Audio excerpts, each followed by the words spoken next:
Twip. Bonjour et bienvenue sur la chaîne Harleyscope, la chaîne faite avec le cœur et tournée avec les pieds.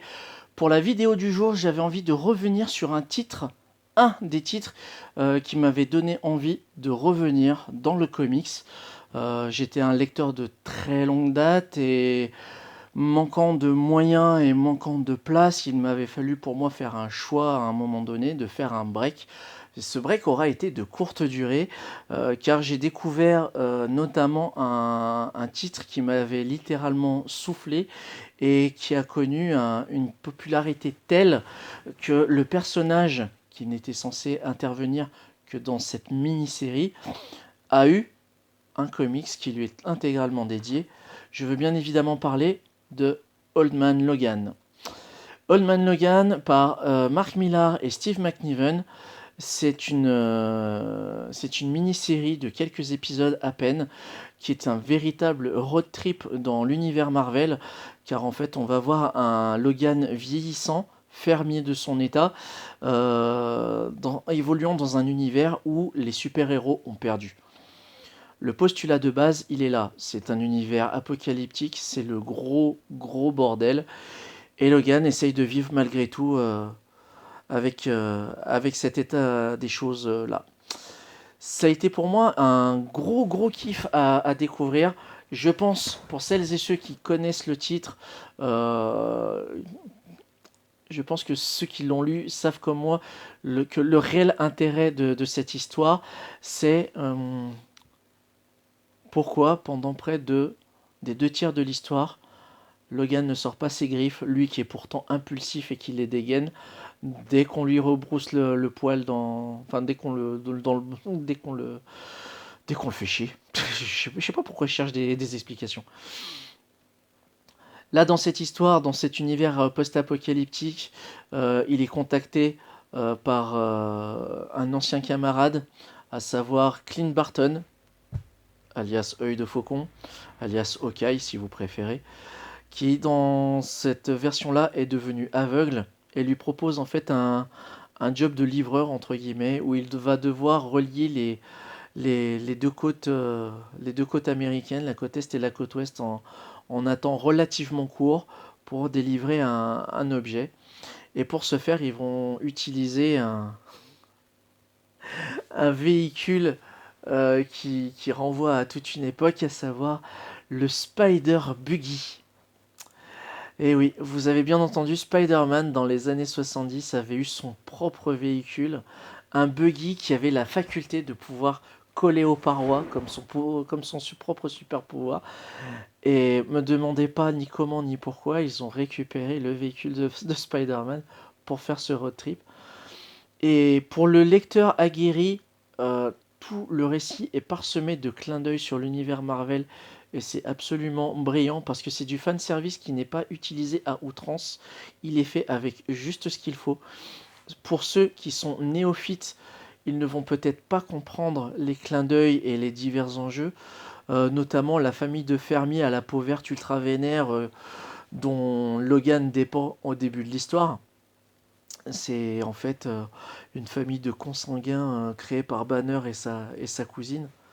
C'est un univers extrêmement glauque et sombre, mais l'histoire en elle-même est absolument grandiose.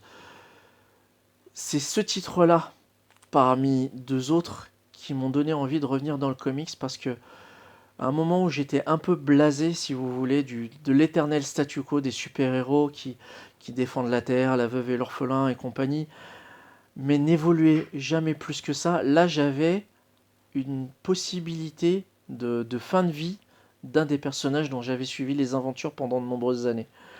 Et pour moi, clairement, ce Old Man Logan se suffit largement à lui-même. Je n'ai pas découvert le comics, je crois que c'était dessiné par Sorrentino. Je ne sais pas du tout ce qu'il vaut, mais pour moi, l'alchimie entre McNiven et Mark Millar, elle est simplement parfaite. Alors ici, pour cette présente édition, vous avez une couverture du regretté Michael Turner, qui était le créateur de Witchblade. Et c'est lui qui avait réalisé cette couverture-là. Mais pour le contenu, si vous voulez avoir une idée de ce à quoi ça ressemble, ça ressemble à ça. Alors là, vous dites, ouais, mais Serval. Lapsus révélateur de vieux lecteur. Wolverine sort ses griffes. Oui, mais ça, c'est ce qu'il imagine. Dans la réalité, il se fait défoncer. Il se laisse faire. Et c'est ça qui choque pendant tout le long du récit, c'est pourquoi il n'agit pas comme il a l'habitude de le faire. Et on sent qu'il y a un gros trauma derrière. Alors, Logan, qui est habitué des traumas, on commence à connaître le garçon, hein. Mais là, pour le coup, le trauma est juste ignoble. Même moi, je ne l'avais pas envisagé à l'époque de sa lecture. La personne avec les lunettes que vous voyez là, bah, c'est le fameux Clint Barton dont je vous parlais. Ok, donc dans le MCU, c'est Jeremy Renner qui fait le perso. Alors, on a un clin d'œil aux Ghost Riders. Je vais pas tout vous montrer, mais il y a tellement de clins d'œil et de petites allusions à des personnages de l'univers Marvel. Voilà, hop, je vous montre. Une nana avec un pseudo-masque de Spider-Man, mais qui c'est? On sait pas. Tout ce que je peux vous dire, c'est on évolue dans un univers extrêmement violent, extrêmement impitoyable, et où en fait les gentils n'ont plus lieu d'être, ou vont vivre très très très difficilement leur vieux jour.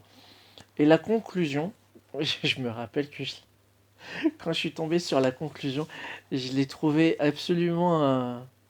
Alors j'ai trouvé inattendu,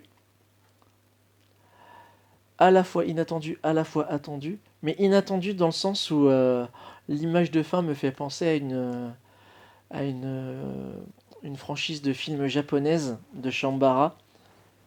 Pour celles et ceux qui ont lu le titre, vous savez très certainement à quoi je fais allusion. Pour les autres, si je vous dis Baby Cart, ça ne vous parlera peut-être pas. Dans tous les cas, mon petit conseil du jour, si vous voulez vous plonger dans une lecture possible de fin de personnage dans un univers extrêmement sombre, où on va redéfinir un petit peu la moralité du personnage dont on avait l'habitude de suivre ses aventures, ce sera donc Old Man Logan, Wolverine Old Man Logan, édité par Panini Comics. Là, c'est une édition Marvel Deluxe. Et c'était pour moi l'un des tremplins de mon retour sur l'univers des bandes dessinées américaines. Voilà, c'est tout pour cette vidéo. J'espère qu'elle vous aura plu. Merci de l'avoir regardé jusqu'au bout. Je vous remercie encore pour vos pouces bleus, pour vos commentaires lors de mes précédents messages, enfin mes précédentes vidéos. Je sais que la qualité en ce moment n'est pas au rendez-vous, mais dès que j'aurai l'occasion de le faire dans de meilleures conditions, bien évidemment, j'espère que ce sera bien mieux au final. D'ici là, prenez soin de vous, faites gaffe si vous sortez, on est en déconfinement, mais n'oubliez pas port du masque, ce geste barrière, tout ça, tout ça. Les gens en ce moment sont complètement acharnés. Dès qu'ils ont su qu'ils avaient la possibilité de sortir, c'est un peu la fête du slip. Juste faites gaffe, c'est tout. D'ici là, prenez soin de vous et à bientôt pour une prochaine vidéo. Salut!